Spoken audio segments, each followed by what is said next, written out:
My name is Claire. I don't go around looking for love. But that day, Thursday afternoon, I was sitting at a table in the library where usually no one comes. I had light music playing in my headphones and was making random sketches in my notebook. Then a soft voice came. Sorry, is there space here? All the other seats are full. I looked up. A girl was standing there. Light brown hair, a camera around her neck, and in her eyes that tired kind of honesty. The one only those people have who feel the world a little too much. I said, a little awkward, Yeah, sit. She sat and smiled softly. I'm Nora, photographer. I just nodded, but inside, something shifted lightly.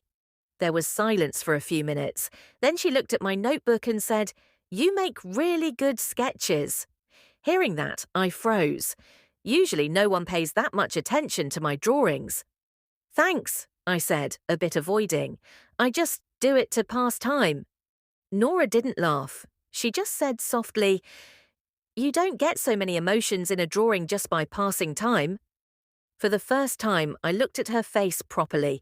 She was one of those people who look directly into your eyes and say the right things. I got a little bothered. I said, Do you always read strangers like this? She replied, I observe people through the camera and sometimes through the eyes. I got very impressed. After a while, she took out her book and started reading.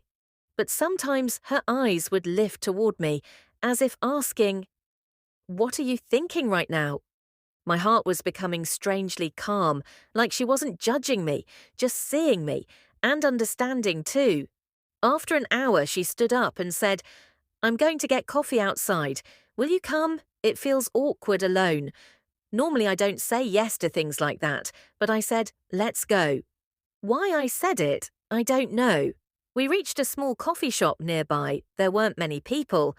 Nora looked at me and, without any drama, asked, You're very troubled. Did someone hurt you? I got a little shaken. Who asks such a direct question? I said softly. I don't want to talk about it. That's okay, she said. I'll walk slowly with you. If you feel uncomfortable, tell me. I don't want to push. Bro, that line? That line sits directly inside the heart because no one talks like that. I asked, How did you know I'm interested in girls? She smiled. I don't know. Then she looked straight into my eyes and said, From the way you look, and if I'm wrong, just tell me. I'll disappear. This was the first time someone put my comfort above my identity.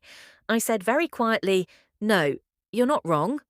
Holding her cup of tea, she said, Good, because I like talking to you. My heartbeat genuinely sped up. As we walked out of the store, cold wind blew. I held my sweater tighter. Nora looked at my face and said, You look very shy, but it feels like you've endured a lot alone. My eyes slightly welled up because she saw what I never told anyone. I just said, You're strangely comforting. She smiled, a small, genuine smile, and then she didn't suddenly hold my hand, didn't touch my hair, didn't do anything romantic. She just very softly placed her hand on my shoulder, as if saying, I won't rush, I'm just here. And in that one touch, the warmth I felt was more intimate than any kiss.